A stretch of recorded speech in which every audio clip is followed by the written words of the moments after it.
Hey guys, and welcome to the first episode of the Brisbane Lions podcast of 2013.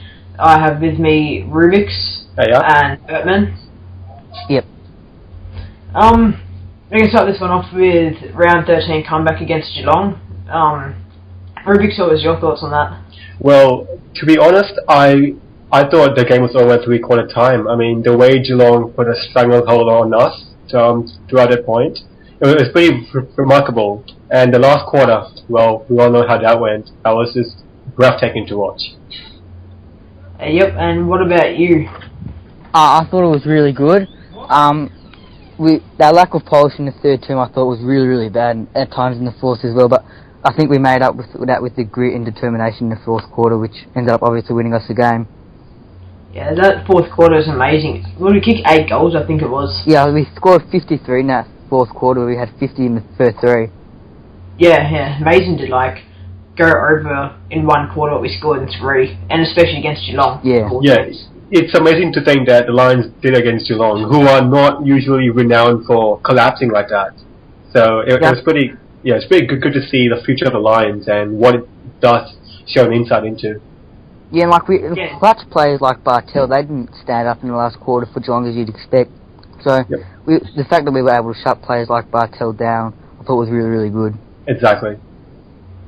Yeah, I enjoyed the fact in the last quarter though of Ash McGrath kicking the winning goal in his 200th milestone game. You couldn't ask for a better fairy tale than that.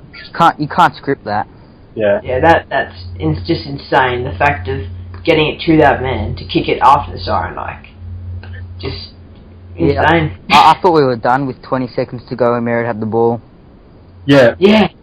I recall that, was it Dane Zorko? He was near where Merritt had marked it, and he ran to the midfield to get the ball off Adcock. Oh, that was good. That's what inspires teammates, I reckon. I think that's something I'd personally expect of Zorko, because he just tries so hard week in, week out. Yeah, definitely. The one thing that I thought no one really sort of noticed was that mark that actually saved the game was by Merritt with about 40 seconds to go. Yeah, exactly. Massive bomb that went in. And then the hand pass to Year, who went to Black. That was just insanely clever. Yeah, it was. I mean, under that pressure, you don't usually do that in training, the grubber kick. So it was really smart. Yo was very composed with it as well. Yeah, that was just insane. Yo Black Pascal were all very composed with the footy. Aside from Yo's grubber kick, I thought the delivery was all really good and that set it up for us. Yeah, it was just the way that it all went down was just insanely good.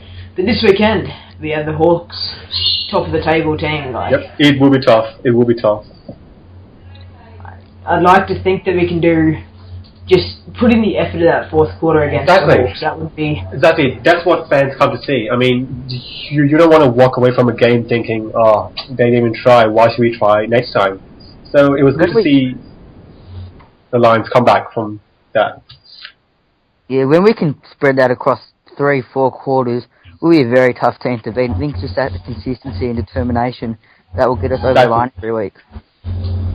Yeah, and the thing was, the team that we just used against Geelong, that was a young team as well. It was not just all in the end, in that last passage of play, it was a lot of the stars standing up. But before that, it was insanely just the whole team effort, just perfect. One player that stood up in the last quarter was Brett Maloney, who had a dream last quarter with, 5 clearances and 2 goals? 2 goals.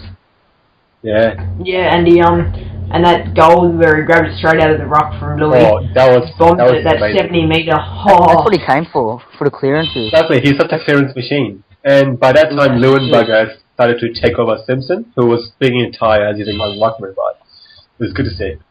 Yeah, that's something I think that you can expect from Leuenberger now, just to stand up when we really need him to. Exactly. I reckon if against Carlton he didn't dislocate his finger, we would have been much closer in the end and would have come down pretty kick. Definitely. And 2, it just would have been good to see. He's a class player. Yeah, definitely is. Yeah, definitely. Hopefully against the Hawks we can stay competitive. I'd like to see the first quarter not be a blowout against Hawthorn, especially down in Launceston. Yep. Who do you see as possible team changes? Sorry. Oh, really? Oh, Green should come in. Yeah, Green should come in for Mays. If Mays isn't right, obviously you don't play him. But I think if he's right, you give him a week again. Just give him a game. Exactly. Yeah. Yeah. He just had so much. Mays looks retiring. Yeah. Look, that's what you're going to expect with a first-year player, I think.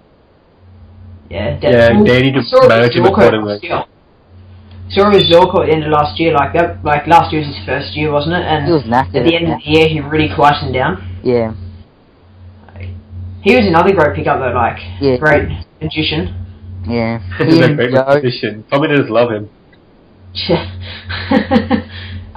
What's your thoughts on the current Guernsey dilemma that's going on?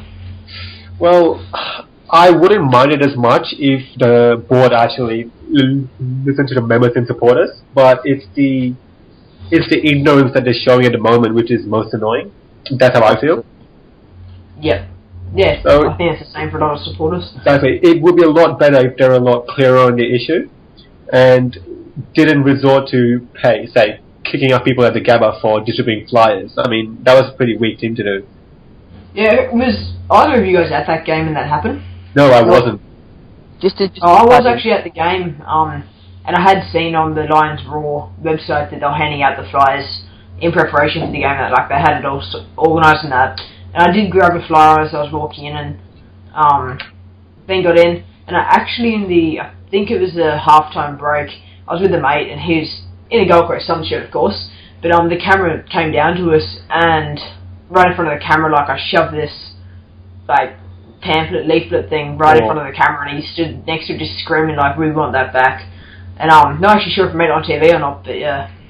Just to cut in there, one thing about the Guernseys, I think Alice Lynch and Chris Johnson both came out and said that that's the Guernsey that we really should be playing with in footy club, just to brush that aside. That's really, really, I think, unprofessional.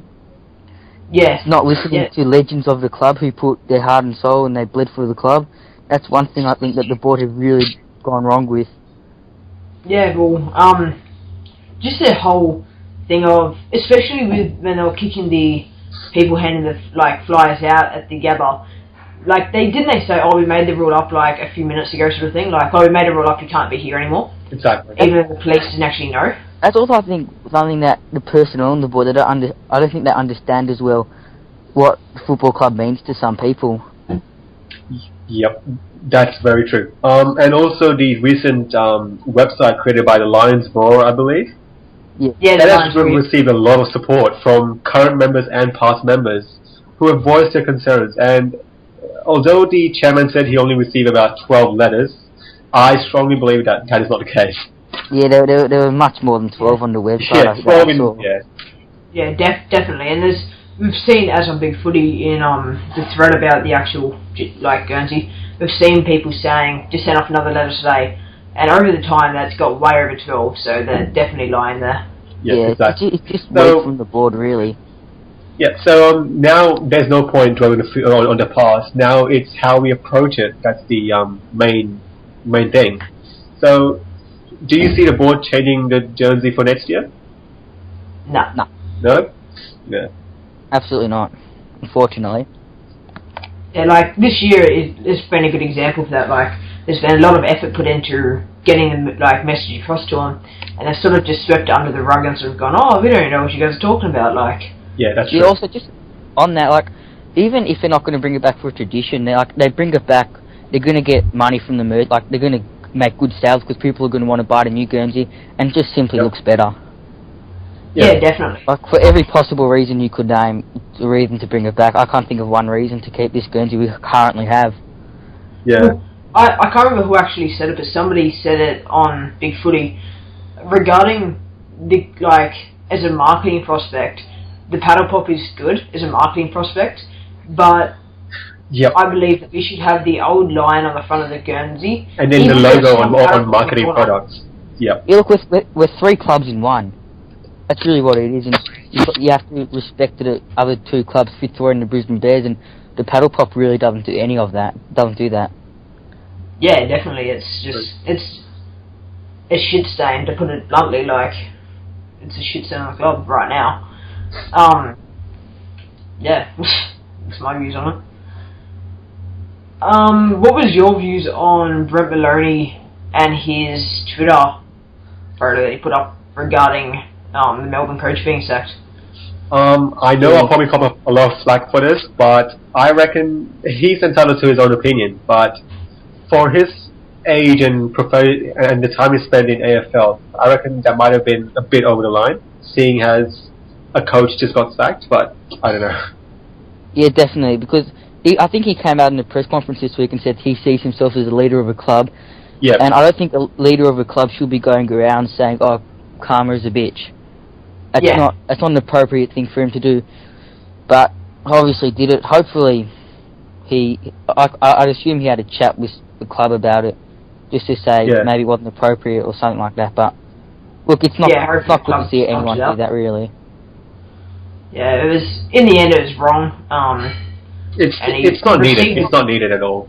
Yeah, it wasn't needed. Like, there was nothing brought up that made him do it. He just did it out of spite, and just shouldn't have happened. Your thoughts on Jonathan Brown and Simon Black? Will this be their last year? There's been a lot of speculation about this. In my opinion, Black is this will be his last year, in my opinion. There has been speculation, hasn't there? But Black is still turning it on like he was in 2003. He was stunning in the win against Geelong. He's averaging 22 disposals. He's been subbed on off.